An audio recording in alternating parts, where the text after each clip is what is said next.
Hello दोस्तों, सो आज हमारा ये चौथा लेक्चर है। इस चौथा लेक्चर में हम देखेंगे न्यूटन्स लॉज ऑफ मोशन को। ठीक है, ये हमारा चैप्टर नंबर 5th है और ये लॉज ऑफ मोशन हमने स्टार्ट किया है ये चैप्टर। तो हमने 3 लेक्चर्स अभी तक ख़त्म कर दिया है। 3 लेक्चर्स में हमने देखा था फोर्स, टाइप्स ऑफ फोर्स के बारे में, बहुत सारे forces like tension, spring force, friction force और नॉर्मल एक्शन, ये सब के बारे में हमने देखा था। और साथ में हमने लास्ट लेक्चर में देखा था सबसे इम्पॉर्टेंट थिंग कि फ्री बॉडी डायग्राम। यदि आपने फ्री बॉडी डायग्राम नहीं देखा है तो प्लीज़ आप जाके देखिए, यहाँ पे मैंने इसका लिंक दे रखा है आई आइकन पे।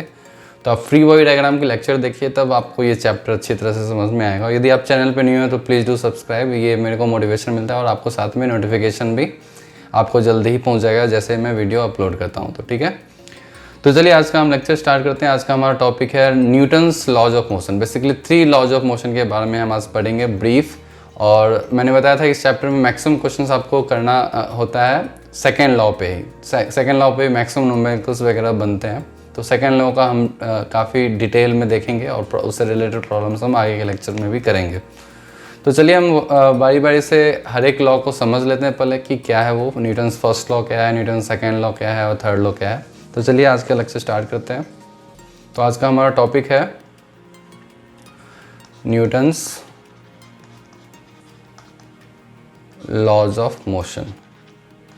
लॉज ऑफ मोशन, न्यूटन ने 3 लॉज दिया था मोशन के, ठीक है, जो कि इंटायर फिजिक्स की फंडामेंटल लॉज बोली जाती है, one of the fundamentals law. तो चलिए फर्स्ट लॉ की बात करते हैं, Newton's first law. Newton's first law of motion, ठीक है। तो चलिए फर्स्ट लॉ को समझने से पहले एक टर्म को समझते हैं। उस टर्म का नाम है इनर्शिया, ठीक है। तो इनर्शिया एक टर्म है फिजिक्स में। अब ये इनर्शिया किसको बोलते हैं? इनर्शिया बेसिकली एक मास की प्रॉपर्टी होती है। जैसे हमारे पास मास है, मास को कैसे आप डिफाइन करते हो कि amount of matter contain in a body.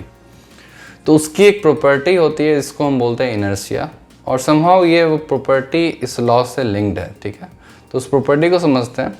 अब ये प्रॉपर्टी ये होती है कि कोई भी मास है, मतलब amount of matter contain in a body, उसकी ये प्रॉपर्टी होती है कि वो रेस्ट पे है तो रेस्ट पे ही रहना चाहता है। यदि वो यूनिफॉर्म मोशन में है तो यूनिफॉर्म मोशन में ही वो रहना चाहता है। वो अपना एक तरह से एक्सेलरेट नहीं होना चाहता। एक्सेलरेट मतलब उसकी आप स्पीड बढ़ा घटा नहीं सकते, मतलब उसके लिए आपको एक्सटर्नल फोर्स लगाना पड़ जाएगा। मतलब यदि कोई आदमी बैठा हुआ है, यदि रेस्ट पे है, तो उसकी टेंडेंसी है कि वो रेस्ट पे ही रहे। यदि कोई स्टोन है, वो स्टोन मैंने ग्राउंड पे रखा है, तो उसकी टेंडेंसी है कि वो ग्राउंड पे ही रहेगा जब तक कि उसको कोई हटाएगा नहीं वहाँ से, या फिर जब तक उस पर फोर्स लगा के उसको फेंकेगा या नहीं। तो इसी को हम बोलते हैं इनर्शिया। सो बोलते हैं inertia is a measure of mass. It is a measure of, और सॉरी बोलते हैं mass is the measure of inertia. It is the property of mass. It is the property of mass. और मास के बारे में बोलते हैं mass is the measure of inertia. अब कितना ज़्यादा मास है उस पर हम इनर्शिया को बता सकते हैं। तो inertia is directly proportional to the mass. ज़्यादा मास मतलब उसकी ज़्यादा टेंडेंसी होगी रेस्ट पे रहने की, या फिर यदि यूनिफॉर्म मोशन है। यूनिफॉर्म मोशन में बताया था 2 तरह के मोशन होते हैं, एक यूनिफॉर्म मोशन है, एक non uniform motion. Uniform motion का मतलब होता है कि स्पीड उसकी कांस्टेंट है, वेलोसिटी उसकी कांस्टेंट है, वेलोसिटी चेंज नहीं हो रही है। तो यदि किसी की वेलोसिटी चेंज नहीं हो रही है, वो कांस्टेंट स्पीड से सपोज जा रहा है, तो उसकी टेंडेंसी होगी वो उसी कांस्टेंट स्पीड से जाता रहेगा। मैं इसका एग्जांपल देता हूँ आपको, तो आपको और ये क्लियरिटी आ जाएगी। सपोज मैंने एक ग्राउंड बनाया जो कि जिसपे कोई फ्रिक्शन ही नहीं है, फ्रिक्शन इज 0। म्यू के बारे में मैंने बताया था, फ्रिक्शनल कोएफिशिएंट होता है। तो ग्राउंड बिल्कुल स्मूथ है, उस पर कोई फ्रिक्शन ही नहीं है, और आपने क्या किया, आपने इस बॉल को फेंक दिया, आपने ऐसे कस के फेंक दिया और कुछ भी फ्रिक्शन नहीं है। तो अब क्या होगा, यदि ग्राउंड सपोज बहुत बड़ा है, इनफाइनाइट लेंथ का ग्राउंड है, तो वो इनफाइनाइट लेंथ तक वो जिस स्पीड से आपने फेंका सेम उसी स्पीड से वो हमेशा के लिए इनफाइनाइट टाइम के लिए वो चलता रहेगा। उसको रोकने वाला कोई नहीं, क्योंकि कोई फोर्स ही नहीं है, वो रुकेगा ही नहीं। तो इसी को बोलते हैं इनर्शिया। उसकी जो टेंडेंसी हो गई यूनिफॉर्म मोशन में मूव करने की v स्पीड से, तो उसी से v स्पीड से वो हमेशा चलता रहेगा। गैलीलियो ने एक और एक्सपेरिमेंट किया था इस पे। उसने क्या किया कि एक वेज लिया और यहाँ पे उसने सैंड के कुछ पार्टिकल्स डाले, ठीक है, और यहाँ से बॉल को उसने ड्रॉप किया। तो जब ड्रॉप किया तो सैंड के पार्टिकल के कारण बॉल यहाँ पे रुक गया। फिर उसने एक्सपेरिमेंट चेंज करता रहा, मतलब उसने चेंज करता रहा। उसके बाद फिर उसने कुछ और सैंड के पार्टिकल डाले। ज़्यादा पार्टिकल डालने पे बॉल यहाँ पे रुक गया, और यदि उसने कम डाले तो बॉल और आगे जाता गया। तो इससे उसने क्या कंक्लूजन निकाला कि एक तरह से इनर्शिया इसको हम देख सकते हैं इनर्शिया के तरीके से, कि यदि कोई बॉडी ऐसे आ रही है तो यदि वो रुक जा रही है जल्दी, दैट मीन्स उसको कोई रेसिस्टिव फोर्स जब लगता है तब वो रुक जाती है जल्दी। यदि कोई फोर्स सैंड पार्टिकल्स बहुत कम है तो वो ज़्यादा दूर तक जाता है। तो एक तरह से किसी बॉडी के मोशन को रोकने के लिए क्या ज़रूरी है? एक्सटर्नल फोर्स ज़रूरी है। एक्सटर्नल फोर्स से हम बॉडी के मोशन को चेंज कर सकते हैं, या उसको स्टॉप कर सकते हैं, या फिर किसी बॉडी को मूव कर सकते हैं, ठीक है। तो ये गैलीलियो का एक्सपेरिमेंट था। तो इस तरह के बहुत सारे एक्सपेरिमेंट हुए हैं। गैलीलियो ने पहले बताया इसके बारे में, और फिर न्यूटन्स ने उसे एज ए लॉ बता दिया। तो न्यूटन्स फर्स्ट लॉ को अब देख लेते हैं। तो न्यूटन फर्स्ट लॉ है हमारा Newton's first law of motion, ठीक है। अब इसका लॉ का स्टेटमेंट ये है कि a body at rest will remain at rest and the body in motion will remain in motion unless and until an external unbalanced force is applied to it। और यदि इसको प्रिसाइजली हम बोलने की कोशिश करें, ठीक है। तो चलिए मैं स्टेटमेंट लिख देता हूं आपको। स्टेटमेंट है इसका, a body at rest will remain at rest and यदि मैं प्रिसाइजली बोलूँ तो सिर्फ मोशन से काम नहीं चलेगा, आपको बोलना पड़ेगा and in uniform motion will remain in uniform motion। इसको जोड़ना पड़ेगा हमारा स्टेटमेंट लास्ट क्लॉज कि unless and until an external. अब एक्सटर्नल फोर्स यदि हमने दोनों तरफ से बराबर एक्सटर्नल फोर्स लगा दिया तो भी मतलब बॉडी रेस्ट पे ही रहेगी, लेकिन यदि उसको मूवमेंट करवाना है तो क्या करना पड़ेगा आपको? एन एक्सटर्नल अनबैलेंस्ड फोर्स आपको लगाना पड़ेगा। तो हमने बैलेंस और अनबैलेंस्ड फोर्स के बारे में पढ़ा था, इसीलिए unbalanced force unless and until an external unbalanced force is applied। तो इसका करेक्ट स्टेटमेंट मैंने दे दिया है, आपको समझना है और इसको मतलब याद रख लेना है, ठीक है। तो फर्स्ट लॉ बोलता है कि body at rest will remain at rest. यदि कोई बॉडी रेस्ट पे है तो वो रेस्ट पे ही रहने की कोशिश करेगा। यदि वो यूनिफॉर्म मोशन में है तो यूनिफॉर्म मोशन में ही रहने की कोशिश करेगा, यदि जब तक उस पर आप कोई एक्सटर्नल अनबैलेंस फोर्स लगाओगे नहीं तब तक वो रेस्ट में रहेगा। यहाँ पे अनबैलेंस आपको ज़रूरी है, इंटरनल लगा दोगे तो ये स्टेटमेंट नहीं ट्रू होगा। आपको उसकी स्टेट तब चेंज होगी जब आप उस पर एक्सटर्नल फोर्स लगाओगे, वो भी अनबैलेंस तरीके से, ठीक है। तब वो एक्सलेट होगा, तब किसी रेस्ट वाले बॉडी को आप मूव करा सकते हो, या फिर कोई मूव करने वाला बॉडी को आप रेस्ट कर सकते हो, या फिर उसकी वेलोसिटी वगैरह चेंज कर सकते हो, ठीक है। तो ये था हमारा फर्स्ट लॉ स्टेटमेंट। अब हमने जो देखा था इनर्शिया, एक तरह से इनर्शिया भी यही है। इनर्शिया क्या बोलता है कि it's a property of mass और which having tendency to be at rest और इन मोशन। अब इनर्शिया के बारे में और भी लिख सकते हो, जैसे मैं इनर्शिया के बारे में और कुछ बता दूँ। यदि आपको इनर्शिया के बारे में और कुछ देखना है तो आप इसको बोल सकते हो कि it's a property of mass by virtue of which it has tendency to be at rest or in uniform motion। So it's a property of mass, it's a property of mass by virtue of which the body has tendency और tendency to आप ऐसे बोल सकते to resist the state of motion और rest, to resist the state of rest और uniform motion. ठीक है, मतलब इसकी ऐसी टेंडेंसी है कि जो रेजिस्ट करता है, जो अपोज करता है किसकी, रेस्ट की या फिर यूनिफॉर्म मोशन की अपोज करता है, तो इसको हम इस तरीके से भी बोल सकते हैं। अब इनर्शिया की थोड़ा सा और बात करें, आपको बुक्स वगैरह में दिख जाएगा, तो टाइप्स ऑफ इनर्शिया बोलते हैं, जैसे डिफरेंट टाइप्स ऑफ इनर्शिया।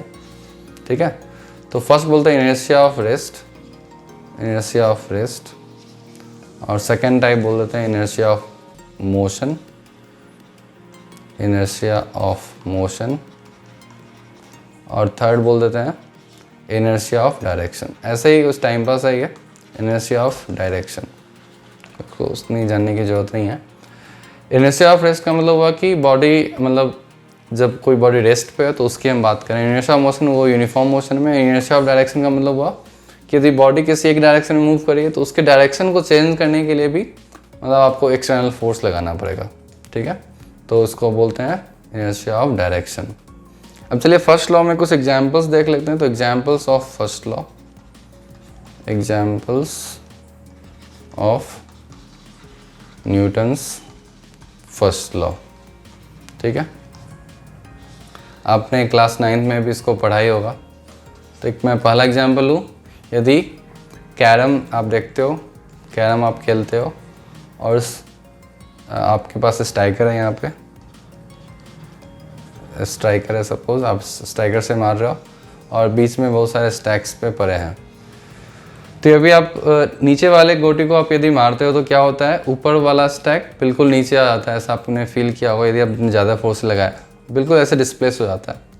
तो इसका मतलब ये होता है कि जो ऊपर वाला जो बॉडी उसको मैं मूव नहीं कर रहा था, बस मैंने नीचे वाले को मूव किया। तो ऊपर वाले की टेंडेंसी थी रेस्ट पे, तो बिल्कुल वो रेस्ट पे ही रह गया। या फिर आप ऐसा भी कर सकते हो, आपके पास एक ग्लास है और आपने यहाँ पे कोई उस पर कोई पेपर बिछा दिया या फिर कोई क्लॉथ आपने डाल दिया। ठीक है, आपने क्लॉथ डाल दिया ग्लास पे, ये हमारा ग्लास है, और इस क्लॉथ को आप ऐसे खींचोगे तेज़ी से तो क्या होता है, वो ग्लास एज इट इज़ अपने जगह पे, आपने ऐसा देखा भी होगा डे टू डे लाइफ में। तो ये हमारा इनर्शिया ऑफ रेस्ट का एग्जाम्पल है, या फिर न्यूटन्स फर्स्ट लॉ का एग्जाम्पल देख सकते हैं।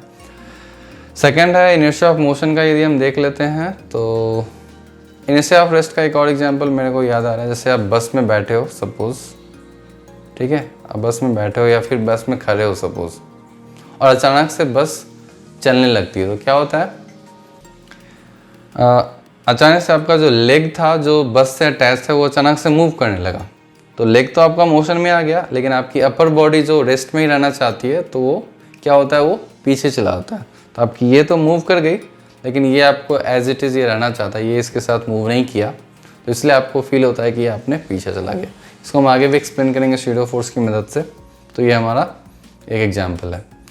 एक और बस में एग्जाम्पल ले लेते हैं एक और, यदि बस सपोज मूव कर रही है v वेलोसिटी से और अचानक बस वाले ने ब्रेक ले लिया, तो क्या होगा, आप क्या करते हो, आप आगे की तरफ झुक जाते हो। क्यों आप आगे की तरफ झुक जाते हो, क्योंकि आपकी इंटायर बॉडी मूवमेंट में थी और अचानक से नीचे वाला बॉडी क्या होता है, नीचे वाला पोर्शन क्या होता है, रेस्ट पे आ जाता है। तो जैसे आगे वाले मूव कर ही रही होती है, तो इसके कारण आपको आगे ऐसे फील होता है। ठीक है, तो ये था इनर्शिया ऑफ मोशन का एग्जाम्पल न्यूटन्स फर्स्ट लॉ का।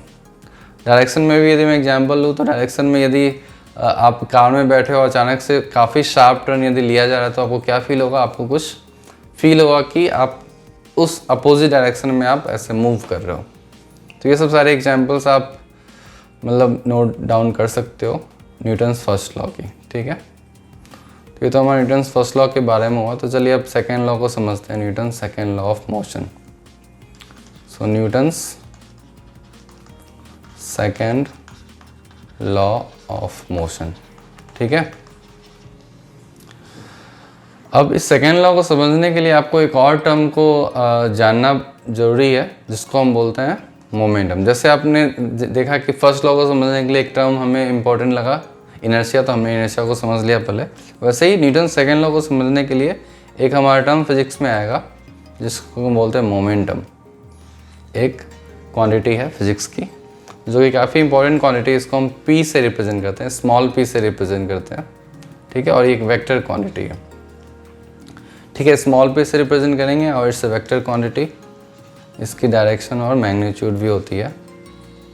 और ये मोमेंटम क्या होता है, तो सबसे पहले मैं मोमेंटम का फॉर्मूला लिखता हूँ। मोमेंटम का फॉर्मूला होता है मास into velocity, mass of a body into velocity.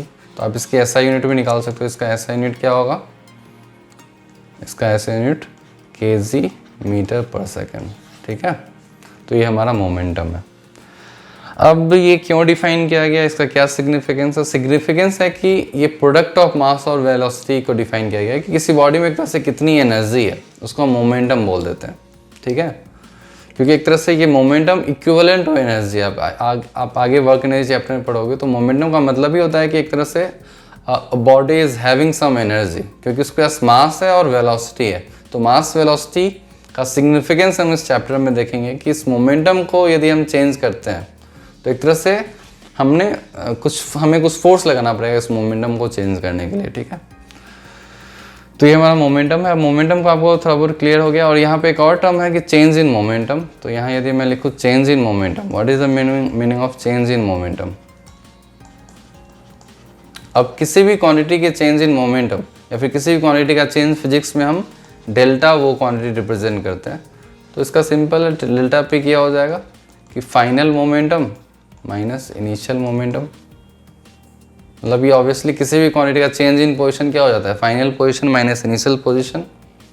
और चेंज इन फोर्स क्या हो जाता है, फोर्स का तो नहीं बात करेंगे, final force minus initial force आप बोल सकते हो, लेकिन ज़्यादातर मोमेंटम हम चेंज इन मोमेंटम की बात करते हैं।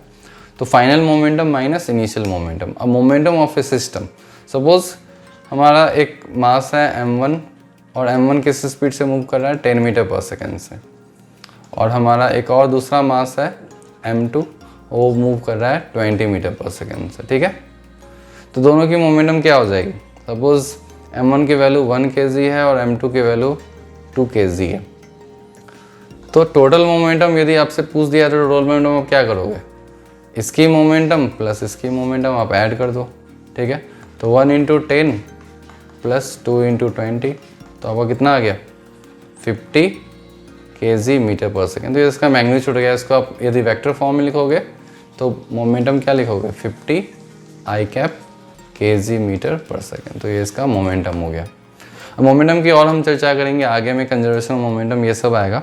अभी फिलहाल ब्रीफ आपको दे रहा हूँ मोमेंटम के बारे में, सो दैट आपको सेकेंड लॉ समझने में थोड़ी सी सहूलियत हो, ठीक है। तो चलिए अब समझते हैं Newton second law of motion को। तो हमारा टॉपिक है Newton's second law of motion, ठीक है। तो Newton second law of motion क्या है, एक तरह से ये फोर्स के बारे में मैग्नीट्यूड बताता है कि कितना फोर्स, यदि किसी बॉडी की आप मोशन एक तरह से चेंज कर रहे हो, एक तरह से उसका मोमेंटम चेंज कर रहे हो, तो आपको कितना फोर्स लगाना पड़ेगा, इसके बारे में ये देता है। और ये one of the most important equation है। आप इसको हमेशा ऑलमोस्ट हर क्वेश्चन में, इसको मैक्सिमम क्वेश्चन में आप यूज़ करोगे। तो ये बोलता है कि द रेट ऑफ, मैं इसका स्टेटमेंट यदि लिखूँ तो rate of change of momentum, rate of change of momentum is directly proportional to force applied, ठीक है। और ये किस डायरेक्शन में लगता है, ये चेंज इन मोमेंटम के डायरेक्शन में ही लगता है। And it acts in the change in momentum direction, ठीक है। तो मतलब the rate of change of momentum is directly proportional to the force applied on the body and it is equal to, और its direction is in the direction of change in momentum। एक तरह से ये mathematical form में ज़्यादा better, अच्छी तरह से समझ में आता है। तो इसका मतलब ये हुआ कि dp/dt, rate of change of momentum का मतलब हुआ dp/dt is proportional to the force applied, ठीक है। अब इस प्रोपोर्शनलिटी आप हटाओगे तो क्या आएगा, dp/dt आपका आएगा k × f, एक कांस्टेंट आ जाएगा। अब ये dp/dt क्या है, चेंज इन मोमेंटम, एक तरह से d/dt of mass into velocity equals to k × f। अब मास तो हमारा कांस्टेंट है, तो मास हम आउटसाइड लिख सकते हैं और उसके बाद क्या आ जाएगा, ये dv/dt आ जाएगा k टाइम्स f। अब dv/dt क्या है, अब देखोगे dv/dt क्या है, dv/dt is nothing but acceleration. तो आप क्या लिख सकते हो, mass into acceleration equals to k times f। अब यहाँ पे मास यदि आप 1 kg डालोगे, ठीक है, और आप देखो कितना एक्सेलरेशन आ रहा है, तो एक्सेलरेशन आपका और फोर्स आपने लगा दिया 1 न्यूटन फोर्स और मास 1 kg लगा दिया, तो आप देखोगे कि एक्सेलरेशन आपका 1 मीटर पर सेकेंड स्क्वायर आ जाएगा। मतलब इस तरह के आप ग्राफ बना सकते हो ma वर्सेस f। तो इस तरह से k की वैल्यू आ जाती है, k की वैल्यू 1 आ जाती है, तो आपके पास जो इक्वेशन जो फाइनल आ जाता है f equals to ma, one of the most important equation in physics, f equals to ma। मतलब ये देखने में काफ़ी छोटा है, मतलब इसी को समझना है पूरे चैप्टर में, इसी को कैसे यूज़ करना है यही हमको पूरे चैप्टर में सीखना है। f equals to ma, force equals to mass into acceleration. अब यहाँ पे अच्छे तरह से आपको ये समझना है कि ये फोर्स क्या है। Force F is the force acting, और फोर्स से भी मेरे को और अच्छे से यदि आपको लिखना है तो आप लिखोगे नेट फोर्स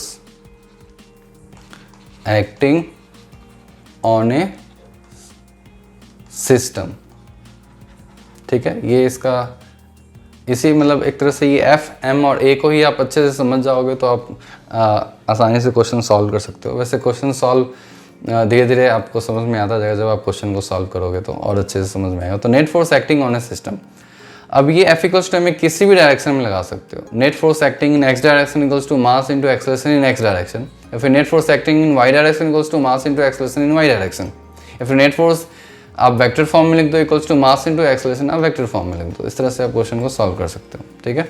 अब ये m क्या है, m is the mass of the system, mass of the system, और ये a क्या है, acceleration of the system, acceleration. इसलिए हमेशा मैं बात कर रहा हूँ सिस्टम की, एक्सेलरेशन ऑफ सिस्टम, क्योंकि सिस्टम बहुत इंपॉर्टेंट है इस चैप्टर में। सिस्टम एक तरह से आपका इमेजिनरी बाउंड्री है जिसके अंदर आप फोर्सेस को कंसिडर करते हो। आपका 1 मास हो सकता है, 2 मास हो सकता है, 3 मास हो सकता है, ठीक। तो यदि मैं इसको x और डायरेक्शन y डायरेक्शन में के फॉर्म में लिखूँ तो आप लिख सकते हो कि F X net equals to mass into acceleration in x direction, या फिर Fy में लिख दो तो Fy नेट लिख दो, या फिर summation of all the force in y direction, ये सब बराबर ही है, ये सब बात बराबर है। Summation of all the force in x direction equals to mass into total acceleration in x direction, mass into acceleration in y direction, और इस तरह से आप लिख सकते हो, x और y के टर्म्स में भी लिख सकते हो। यदि आपको देखा कि कोई बॉडी सिर्फ y डायरेक्शन में मूव कर रही है तो आप Newton's law F equals to में लगा दोगे y डायरेक्शन में, आपको x डायरेक्शन में लगाने की ज़रूरत ही नहीं है, ठीक है। तो ये हमारा हो गया Newton second law of motion. इसमें एग्जाम्पल कुछ और हम देखेंगे बाद में। सपोज़ एक सिंपल एग्जाम्पल मैं यदि ले लूँ तो 10 kg का मास है और मैंने फोर्स लगा दिया 100 न्यूटन, और यहाँ पे कुछ भी फ्रिक्शन नहीं है, तो इसकी एक्सेलरेशन निकालो। तो एक्सेलरेशन क्या हो जाएगा, 10 डिवाइड बाई 10, सो 10 मीटर पर सेकेंड स्क्वायर। ये काफ़ी सिंपल क्वेश्चंस पे हम आएंगे बाद में, कॉम्प्लिकेटेड क्वेश्चन भी हम देखेंगे। तो चलिए एक और क्वेश्चन यदि मैं ले लूँ ऐसे ही रैंडमली। सपोज़ ये 10 kg का मास है और यहाँ पे फ्रिक्शन लग रहा है 0.2 न्यूटन, और हमने लगा दिया फोर्स 80 न्यूटन का। तो इसकी एक्सेलरेशन बता दो। तो क्या करोगे, इसमें एक्सेलरेशन निकालने के लिए सबसे पहले इसका फ्री बॉडी डायग्राम बनाएंगे, जो कि आप ऐसे भी निकाल सकते हो, लेकिन एक बेस्ट प्रैक्टिस है कि आप इसकी फ्री बॉडी डायग्राम ड्रॉ करो। तो वर्टिकल, चूँकि मेरे को पता है कि ये वर्टिकल डायरेक्शन मूव नहीं करेगा, तो मैं सिर्फ मैं ड्रॉ करूँगा हॉरिजॉन्टल डायरेक्शन में जो भी फोर्स लग रहा है। या फिर स्टार्टिंग में चलो मैं सारे डायग्राम मैं बना देता हूँ। तो 80 न्यूटन यहाँ लग रहा है और यहाँ पे फ्रिक्शन लगेगा। अब ये स्टैटिक लगेगा या काइनेटिक लगेगा ये हमें देखना पड़ेगा। और यहाँ पे नॉर्मल लग गया और यहाँ ग्रेविटी लग गया। ग्रेविटी हमारी 100 न्यूटन, ऊपर ये मूव नहीं कर रहा है, तो नॉर्मल की वैल्यू क्या हो जाएगी, 100 न्यूटन के बराबर में, ठीक है ना। Total upward force equals to total downward force. ये हम आगे पढ़ेंगे इक्विलिब्रियम प्रॉब्लम्स में, कि यदि कोई बॉडी इक्विलिब्रियम में हो y डायरेक्शन में या फिर x डायरेक्शन में, तो नेट फोर्स इक्वल्स टू 0 कर देते हैं, या फिर total upward force equals to total downward force, या total right force equals to total left force, ठीक है।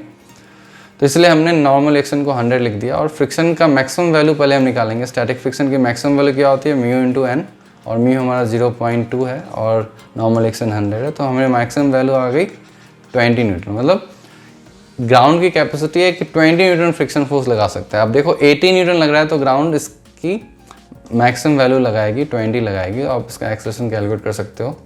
तो एक्सेलरेशन क्या आ जाएगा, net force in this direction equals to divide by mass. तो नेट फोर्स डायरेक्शन हो गया 80 minus 20 and divide by mass 10, तो कितना आ गया 60/10। सो 6 मीटर पर सेकेंड स्क्वायर इसका एक्सेलरेशन आ गया। तो इस तरह से हम क्वेश्चन को सॉल्व करते हैं। ये मैंने काफ़ी सिंपल क्वेश्चन लिया, इस तरह के क्वेश्चन आप क्लास 9th में भी किए होंगे। तो सेकेंड लॉ के प्रॉब्लम्स में को हम अगले लेक्चर में डिस्कस करेंगे। अब क्विकली हम न्यूटन्स थर्ड लॉ की ही हम बात कर लेते हैं, ताकि हमारा ये लेक्चर में सारे लॉज फिनिश हो जाएंगे। तो चलिए देख लेते हैं Newton's third law of motion. So Newton's third law of motion, ठीक है। तो हमारा Newton's third law of motion है, to every action there is equal and opposite reaction. ये आपको ज़रूर पता होगा, तो मैं इसको लिख देता हूँ। For every action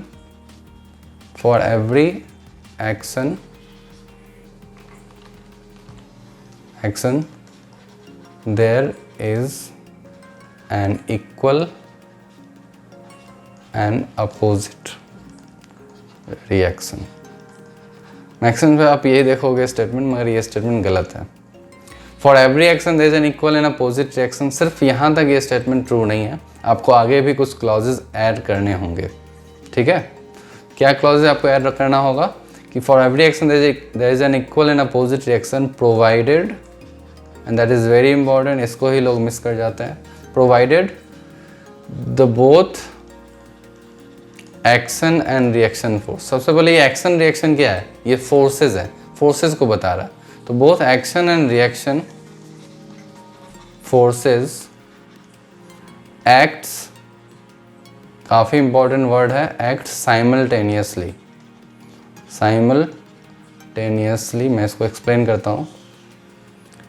simultaneously and on two different bodies।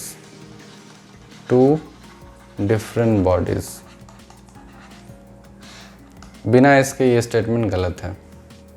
ये इसकी पूरी स्टेटमेंट हो गई Newton's third law of motion के। Newton's third law of motion क्या बोलता है कि for every action there is equal and opposite reaction provided, वो जो हमारा एक्शन है, सपोज